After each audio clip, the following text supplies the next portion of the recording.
lessons in my basement to the local neighborhood boys, and I used to torture weaker children in the neighborhood, and and see if I did anything like wholesome. Well, you know, I used to put on plays and recitals for everyone. I was a real show-off. I used to get in front of the TV and pantomime, you know, the girls that were dancing and singing on the Lawrence Welk show. But I was just really a troublemaker. And I used to take dance lessons all the time, too.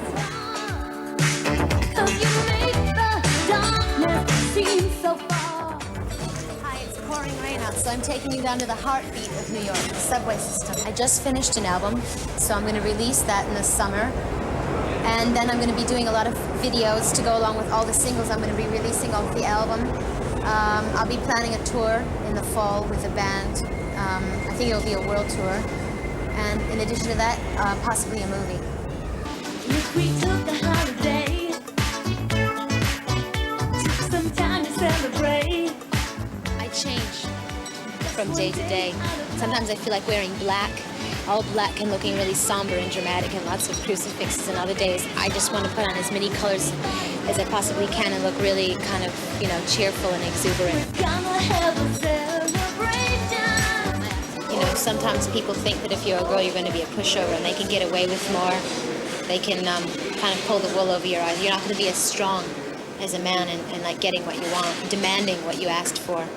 But I just surprise them when they see that they're wrong.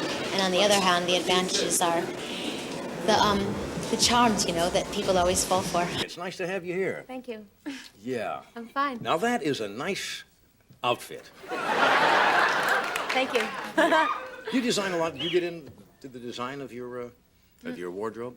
Well, when I'm doing a show, when I'm going on tour, or if I'm doing a movie, I collaborate with whoever the clothes designer is. But no, I mean, what I'm wearing right now is just something I bought in a lingerie store. Well, no, what I may not be up on these things exactly, but what would you What call am I wearing? Yeah, if I went into a lingerie shop and I wanted to buy one of those for somebody. Now, come on, not for me, but for somebody. They'd probably... What would I call it? I mean, It's called a bustier. a bustier. Mm-hmm. Yeah. Ah, that's nice. Sounds good, doesn't it? Yeah, it sounds great. Yeah. Bustier, obviously, to Bustier. Enhance the bust? The bust line, yeah. Well, it's French. Yeah. Yeah. Yeah, well, it's very attractive. Thank you. I want to thank you for coming here tonight. I don't see you very often on television, except Well- unless it's one of your specials. I saw you on Saturday Night Live once a Yeah. couple of years ago, and you were excellent in that. Thanks. It was Yeah. fun.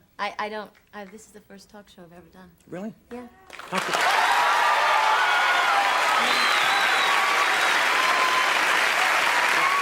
Can I ask you? How come? I don't know. You feel uncomfortable when you do them? No, I don't feel uncomfortable. I don't know. I never thought about doing one. But Yeah. I figured if I was going to present myself as a virgin to anyone, it should be you.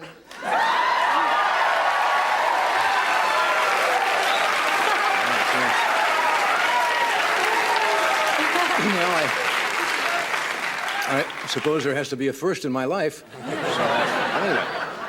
I bet you I'm the first girl that you spoke to in a bustier. Yes, I think you are. Yeah, at least on television. Yes. At least on television. Yeah.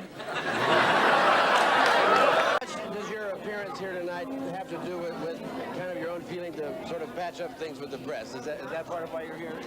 No, the press that has slammed me, I say f them. And as far as supporting this movie, that's what I'm here to do. You really have kind of stayed away from public appearances, though, the two of you. We've been busy working. Okay, wait a minute. Madonna would dedicate her next album, called True Blue, to her husband, whom she called the coolest guy in the... Right. And people like him, who think they can play the star game by their rules. Right. The case she made, you know what I'm talking about? The case she made was that if you want to be a star, you owe it to your fans. You owe it to the paparazzi, whatever, to the people who make stars happen and so forth. If you don't want to play by that rule, then go sell insurance or something. Do you believe that?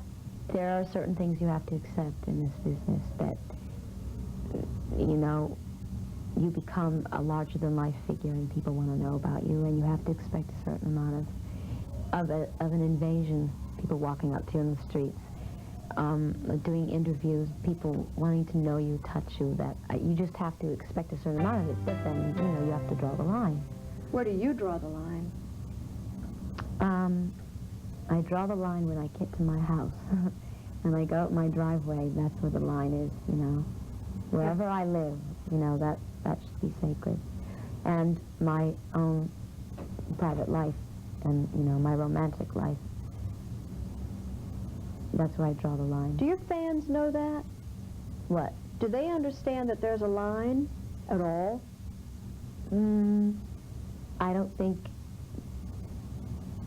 that it occurs to them to understand. I mean, if you really, really like someone or idolize someone, or you do anything to find out about them.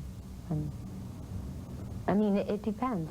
Certain people go to a lot of extremes. I know people hang out at the bottom of our driveway a lot and constantly ring our doorbell, and they want to see us. They think that we're going to invite them up for a cup of tea or something, you know. Is it ever frightening? Frightening? Yeah, sometimes, when they're relentless and they never leave you alone. I have no intention of crossing the line you don't want to cross about your romantic life. But it is interesting that Sean Penn found Madonna, the world's most public woman, and fell in love with her. And well, opposites attract. yeah. I mean, I specifically don't want to discuss Sean and how he handles himself. He's a grown man, and he makes his own decisions about that. And when he wants to talk to the public about it, he can do that, but I don't want to. People say it might be the next Enid Blyton. How does that make you feel? Pardon? The next Enid Blyton. Who's that? A British authoress. Oh, Famous 5, Secret 7 children's stories. oh, are they good? Yeah. Oh, good. Okay. Okay, I don't mind being compared to her then.